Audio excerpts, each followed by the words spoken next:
ទិវារូបកណ្ដាលម៉ារ៉ាតុនព្រះសីហនុលើកទី11ផ្ទុះអ្នកចូលរួមជាង 15,000 នាក់បំបែកកំណត់ត្រាថ្មីទទួលយកធម៌ពលគ្មានជាតិហ្គាជាមួយគ្រុឌជួឆើតព្រឹត្តិការណ៍កីឡាទេសចរណ៍ដ៏ធំប្រចាំឆ្នាំការរត់ប្រណាំងអន្តរជាតិពាក់កណ្ដាលម៉ារ៉ាតុនលើកទី11បានបើកដំណើរការយ៉ាងអធិកអធមនៅតំបន់ឆ្នេរអូឈើទាលខេត្តព្រះសីហនុនាព្រឹកថ្ងៃអាទិត្យទី22ខែមីនាឆ្នាំ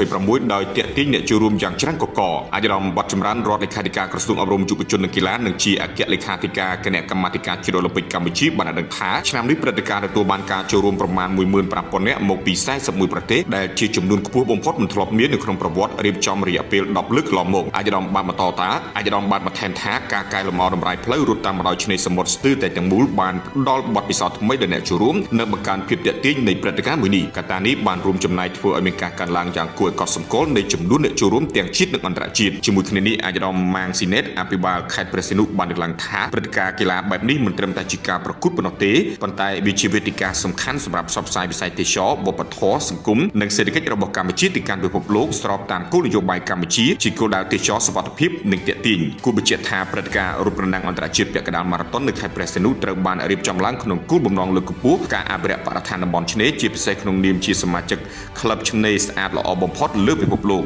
ព្រមទាំងភ្ជាប់ជាមួយសកម្មភាពសប្បុរសធម៌ដោយថវិកាដែលទទួលបានពីការរៀបចំព្រឹត្តិការណ៍មួយនេះត្រូវបានបរិច្ចាគជួយដល់មន្ទីរពេទ្យកុមារនិងអង្គការដៃគូពាក់ព័ន្ធមួយចំនួនផងដែរអាយដាមវត្តចម្រើនក៏បានបង្ហាញក្តីសង្ឃឹមថានៅឆ្នាំបន្ទាប់ព្រឹត្តិការណ៍នេះនឹងបន្តទាក់ទាញអ្នកចូលរួមកាន់តែច្រើនជាពិសេសអត្តពលិកអន្តរជាតិដើម្បីមកទទួលបទពិសោធន៍ពិសេសនៃការរត់តាមបណ្ដោយឆ្នេរសមុទ្រដ៏ស្រស់ស្អាតរបស់កម្ពុជាទទួលយកធម៌ពលគ្មានជាតិហ្គាជាមួយគ្រុឌជួឆើត